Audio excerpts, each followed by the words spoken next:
একটা জিনিস আমাদের জানা উচিত, সবার জানা উচিত, বিজেপি, তীব্রামথা, সিপিএম, কংগ্রেস, আপামর ত্রিপুরার মানুষের এটা জানা উচিত যে এডিসির মেয়াদ যখন শেষ হয়, রাধাচরণ বাবুর নেতৃত্বাধীন এডিসি প্রশাসনের মেয়াদ শেষে বিজেপি এবং আইপিএফটির রাজ্য সরকার সেখানে জি.কে. রাওকে অ্যাডমিনিস্ট্রেটর হিসেবে নিয়োগ করেছে এবং এডিসির যিনি অ্যাডমিনিস্ট্রেটর, উনি এডিসির অ্যাডমিনিস্ট্রেটর কিন্তু জি.কে. রাও। ভিলেজ কমিটির যখন মেয়াদ শেষ হয়ে যায়, উনিও কিন্তু ভিলেজ কমিটিগুলোতে অ্যাডমিনিস্ট্রেটর নিয়োগ করেছেন। তো এইখানে কি হচ্ছে যে অ্যাডমিনিস্ট্রেটর দিয়ে কাজ চালানো হচ্ছে।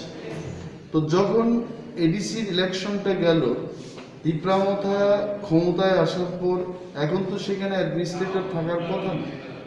সো লজিক্যালি কি হচ্ছে, যখন একটা প্রশাসন চলে আসছে নতুন এবং তার দখলেই ভিলেজ কমিটিগুলো যাওয়া উচিত, উনি সেটা চালাবে। যদি সেখানে কেউ নাই থাকে তখন একটা কথা ছিল, এখন যেহেতু তীব্রামথা ক্ষমতায় আছে এডিসিতে, আমরা তো রাজ্য সরকারের কথা বলছি না, এডিসিতে তীব্রামথাই পরিচালনা করবে, এটাই তো সংবিধান। এবং 163 নম্বরের ডি উপধারায় যেটা লেখা আছে যে এখানে আমরা কমিটি করতে পারি, সিএম কমিটি করতে পারে, এই ক্ষমতা বলে আমরা ভিলেজ ডেভেলপমেন্ট কমিটি বা মনিটরিং কমিটি আমরা গঠন করেছি। এবং সেখানে কোনো ধরনের বিভ্রান্তি হওয়ার কোনো কারণ নেই।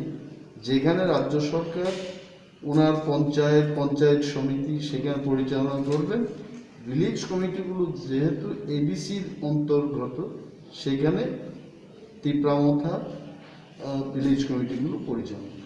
এখানে কি বিভ্রান্তির কি আছে?